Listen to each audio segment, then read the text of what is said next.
Hi, my name is Dr. Gerry Henwood, retired literacy specialist from Lower Merion High School.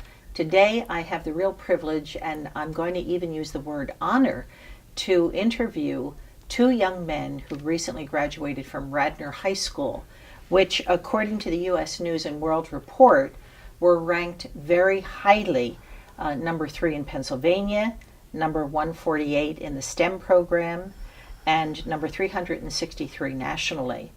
So welcome today, Alex Leonardi and Niles Huang. So first of all, Niles, you were valedictorian from Radnor this year. What was it that designated you as valedictorian? How were you chosen? The highest GPA is valedictorian. Okay, and what about salutatorian? That would be the second highest GPA, so that's how I was chosen to be that. All right, so congratulations. That's wonderful. But you're more than just your GPA averages. In reading your biographical information, both of you have done so much in your young lives. And today what we want to look at is not only what you personally have accomplished that indicate you're going to have a very bright future, and hopefully a happy one as well, but also how you managed your involvement in all of those activities while maintaining those high GPAs. So Niles, let's begin with you.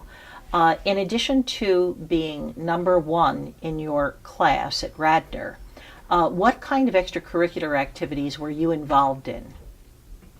I did things like music, sports, and academic. So I guess academically I did this science club. It's called Annenberg Symposium, and that's basically about it's like a science presentation sort of thing. And I also participated in this math team called Lehigh Valley Armo, and we go to like various competitions through the year. So like the Princeton math competition, Harvard, MIT, and the American Regions Math League. Okay, so math is really a strong suit of yours. Even though I know that you are interested in biology and physics and chemistry and computer science, all of those things, did these activities, do you think, did they strengthen your math skills, or were they an outcome of your math skills, or were they kind of symbiotic? I think it would be symbiotic. So the reason when I was in elementary school, I actually didn't really have much of an affinity for math. I was a lot more attracted to like pop science, like astronomy and like aliens and that kind of stuff. So it was only till like late elementary school that I started finding an interest in math, because I realized that if I want to pursue science, I have to have a rigorous math education. So I think from then on, I cultivated my math, and I guess I've put aside science for a little bit. Like, I haven't put it aside, but like the pre-college science tends to be more exploratory rather than like depth-oriented. So with math, it's more rigorous. So I think by participating in these these math competitions, they help me keep an interest in math. Oh, interesting. So it was the interest also that was stimulated by these involvements. Now, Alex, you've heard what Niles has said. What in particular were your extracurricular activity involvements? Well, I spent quite a lot of time working on in Radnor's Model United Nations team. I served as president this year. That was probably my primary extracurricular, not in terms of the amount of time it took up, but in terms of the amount of like dedication and importance to me. Just because when I came into high school, I was relatively introverted, and Molly, when really is a more of requires you to really put yourself out there, and so I changed the way I was as a person a little bit through Model UN, and the exploring the various issues that plague the world, and looking at different perspectives of different countries, especially having parents from my dad's from Italy and my mom is from Iran. It really, already I had like a sort of perspective that was beyond just the US, so Model UN helps you explore even more. So I really enjoyed Model UN. I was part of the academic quiz competition at Radnor, Haiku, and served on the robotics team for the 4 years I've been here. Also, I did start doing some entrepreneurial activities with a friend in the past few years, designing applications, one of which we're going to be using for the school in the coming years for school parking. And then other than that, for sports, I did karate, taekwondo, and aikido since I was 10 years old, I believe, and I've been keeping that up until this point. Okay, in reading your biographical information, I read about you that you spoke Farsi and Italian. Now I know why, given your parents. Yep. And so you really grew up in a trilingual home. Yeah. But you also chose to study German. Mm-hmm. And why was that? Well, primarily because it was the most different out of what I already knew. So our school offered Latin, Spanish, French, and German. And Latin, Spanish, and French are all Romance. Well, Latin is the root, but Spanish and French are Romance languages. So they're quite similar. French obviously is a bit different to Italian, but Spanish is very similar to Italian. Latin is quite similar to Italian, so I figured that I wouldn't be getting much by learning those. And so I decided to go with what would be the most different of all the languages, in my opinion. That would be German, which is why I ended up choosing German as my language, because I wanted to get some more variety in what I knew. Ah, excellent. And Niles, what language did you study? I took Latin. Yes, and why did you take Latin? Oh, to be honest, I did it because we didn't really have to speak it. Ah, okay. And did you have a reticence about speaking a foreign language? And what languages do you speak? I speak English. I can speak a little bit Chinese, but I'm better just listening to it. Mm-hmm, mm-hmm. Which is the pattern in Latin as well, reading it, listening to it. Yeah. But did the study of Latin, because I also studied it, did it benefit you grammatically, vocabulary-wise? Yeah, definitely. And like I said that kind of as a joke, but I think later on I started to realize that it had a lot of ties to like English class. So I think a lot of the grammatical constructs, because English is such it's a very ambiguous language. Like there are a lot of irregular verbs, and the grammar placement can be very, very flexible. But with Latin, it's a lot more. You have all the conjugations, all the specific cases, so it's a lot more structured, and it really helps to distill the grammar down to its simplest parts. Well, it's obvious that you're both very interested in lots of things scholastically. What did you do for relaxation or entertainment that helped you develop some kind of a skill? And I'm thinking specifically in the area of music. Niles, what instrument do you play? I play piano and as well as clarinet. You played clarinet for Radnor, didn't you? Mm-hmm, for the high school band. And the high school band. And I recall that you are also classically trained in piano. Mm-hmm, What does that mean, classically trained? It basically just means you play classical music. Mm-hmm. And how do you think that's contributed to your development? For one thing, I really like to enjoy listening to classical music, so I think with learning piano, it really gives you a twofold sense of enjoyment, because you don't just passively listen to it, but you're also creating music.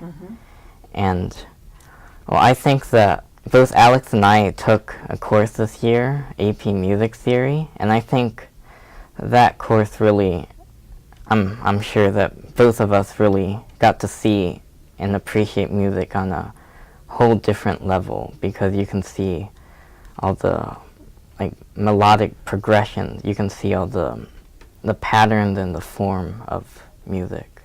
Alex, what did you study, and as far as a musical instrument? So before high school, I played guitar for about 11 years. And then I kind of took a hiatus as soon as high school started to focus on more academic and extracurricular things, while still playing it as a hobby, just not so much training to continue my progression in guitar. And I also started learning how to play the piano by myself. My brother had taken piano, my younger brother had taken piano lessons throughout the time I was taking guitar lessons. But then I just decided to sort of build off of what he had learned for myself and kind of teach myself how to play the piano. And at this point, I've recently, because of AP Music Theory, which Niles was talking about, which is a course I really enjoyed at the high school, have taken up really starting to play the guitar and the piano again this year, and have been practicing a lot more. And I think it comes down to a lot of the fact that AP Music Theory has really given me a new appreciation for how music works. Because, I mean, I'm sure Niles also felt this while he was in the course, but music theory, when you're like creating the music that you end up playing afterwards, you can play it on the piano or the guitar, or any instrument really. It's sort of like, almost like a math problem where you're trying to solve and put down the notes in a place that makes sense. And then the result, instead of just being a solution like it is in math, is a piece of music that ends up sounding very nice and flowing very well. And I think that's really what has been like sort of caused the revitalization of my interest in music over the years. Interesting. What I hear from both of you is the fact that you're very thoughtful young men who seem to reflect on what you're doing, what you're deriving from what you're being exposed to. Now, just to shift a little bit from what you've been into, what your accomplishments are. You've done a lot in your young lives, and so many students today, because they want to get into some of the elite schools, you'll be going to Harvard in the fall, you'll be going to the University of Chicago in the fall. How did you balance all of this activity, academic, extracurricular, music, foreign language? How did you balance that, time manage it? Because I think that the audience would like to hear about that, because you don't seem to be particularly stressed. You seem to be kind of relaxed young men.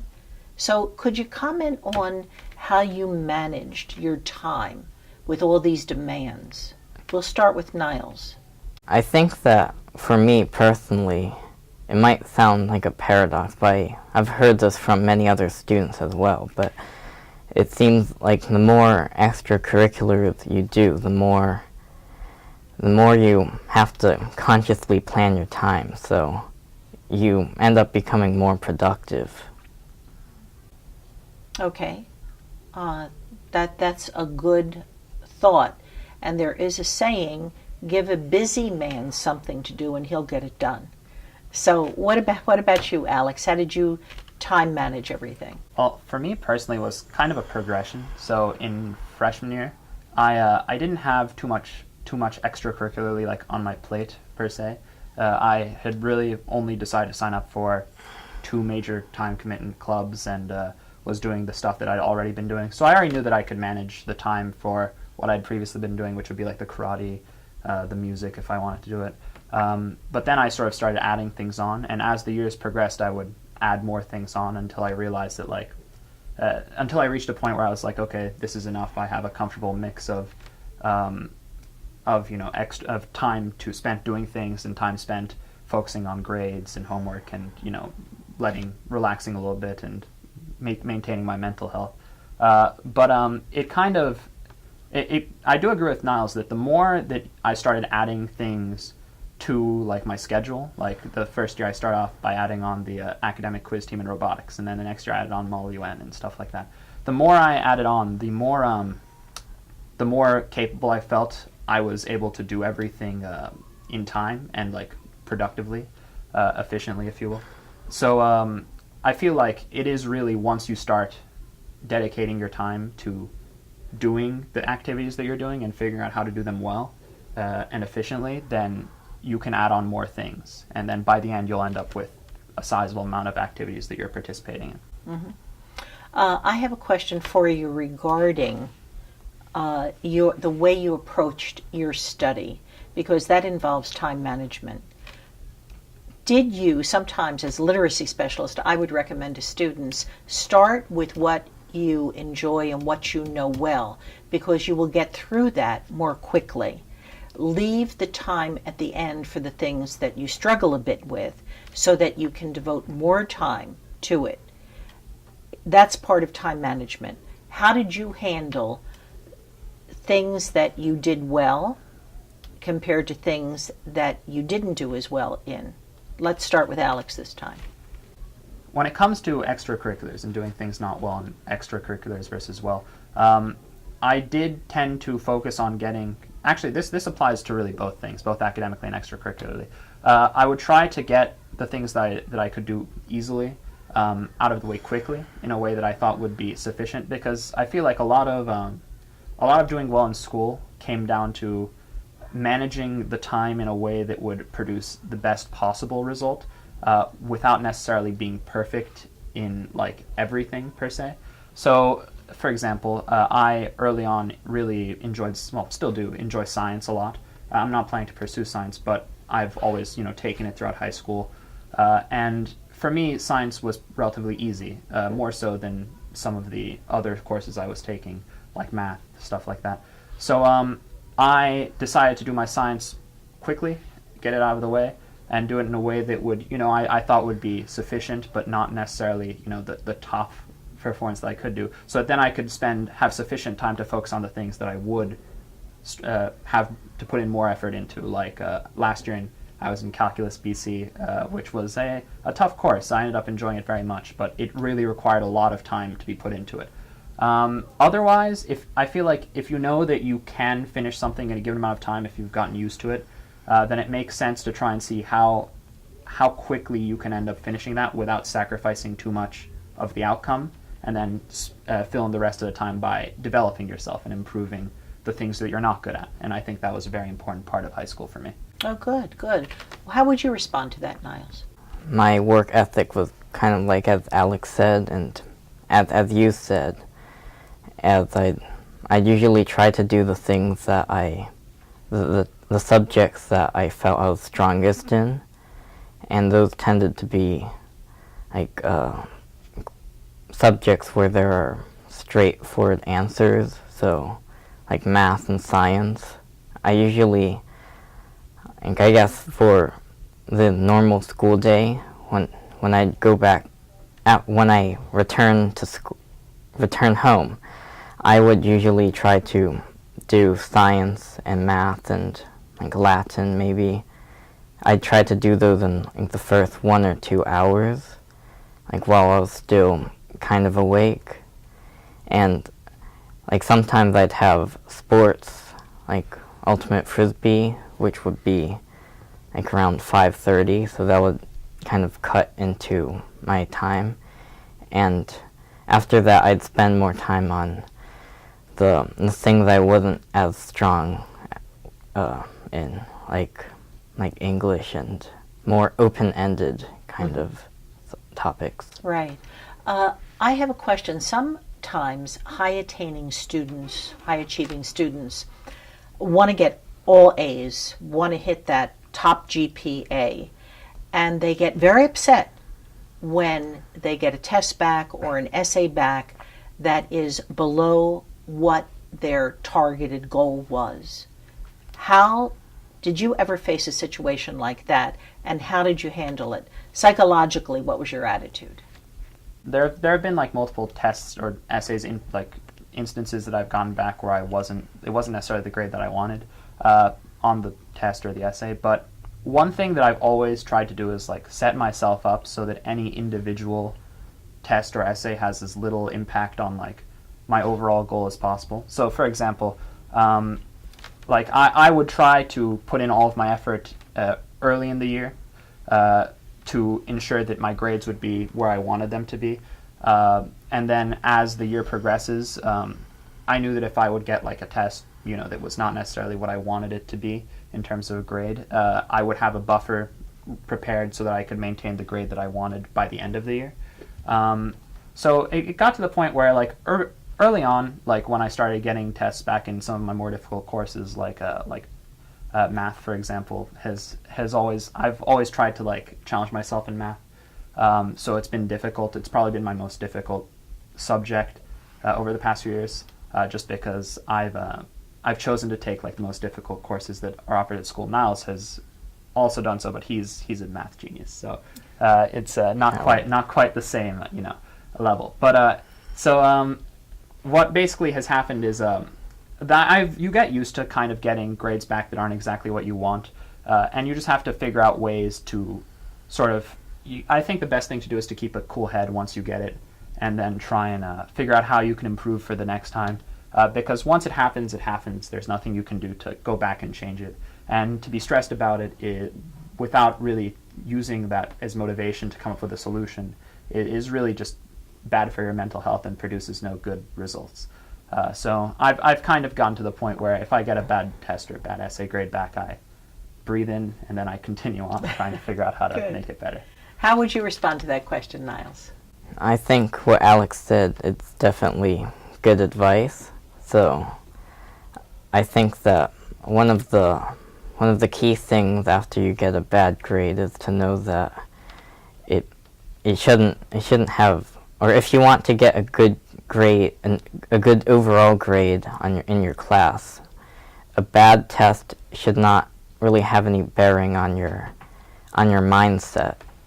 So like my dad, he always told me, and he likes to watch football, and he always would say that good quarterbacks they have to be able to move on. So like if they get sacked, they can't dwell on that. They have to move on. And I think with getting good grades, it's kind of the same thing. So when you get a bad grade, instead of accepting it and attributing it to your like intrinsic shortcomings or whatever, you should like, as Alex said, take a deep breath and look at what you did wrong, and you'll have plenty of time to think about it and think about how you could improve things later on. That's a very healthy perspective, and I hope that I can pass that on to a lot of students who seem very disappointed when they get bad grades, and they're stymied temporarily. I don't know how relevant this is, but also this might also sound like bad advice, but sometimes to help myself dissociate myself from like the bad test score, sometimes I come up with excuses. So so like instead of saying this was like I'm not good enough to do it, instead your mindset is, oh, I screwed up in this way. It's because instead of saying that it's you who's the problem, it's like some aspect that you can change, that you can like clean up. Right. And also I would add on that it's usually not a good idea in my experience to attribute it to something that is completely not related to you. Like if you say, oh, the teacher's too hard, or oh, that test was impossible. Yeah, sometimes tests will be more difficult than other tests, but I feel like it's always best if you can try and figure out what you did wrong on a test, so that then later on you can be better prepared. Because you're always going to have tough teachers. You can't just blame it on the fact that they're tough teachers and then give up. You have to figure it out. Right, right. So. I have two more questions to ask you before we finish up today.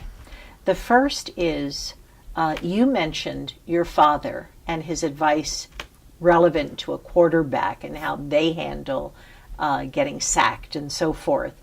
What have your parents said or done that have contributed to who you are today? Let's start with Niles.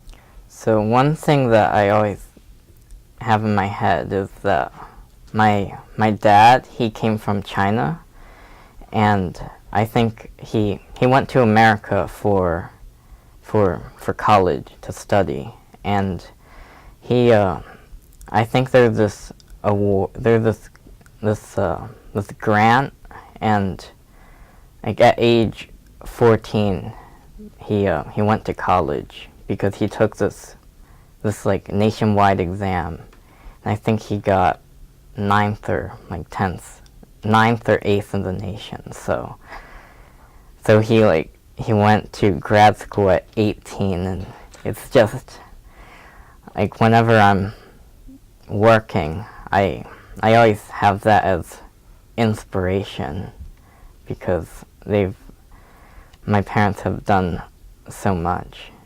And I guess you could also say that my parents have they really instilled in me this passion for learning. Like when I was in elementary school, my dad would always, well, not always, but sometimes he'd like calm me down and teach me these like math techniques and stuff. So he'd also have like math articles and send them to me.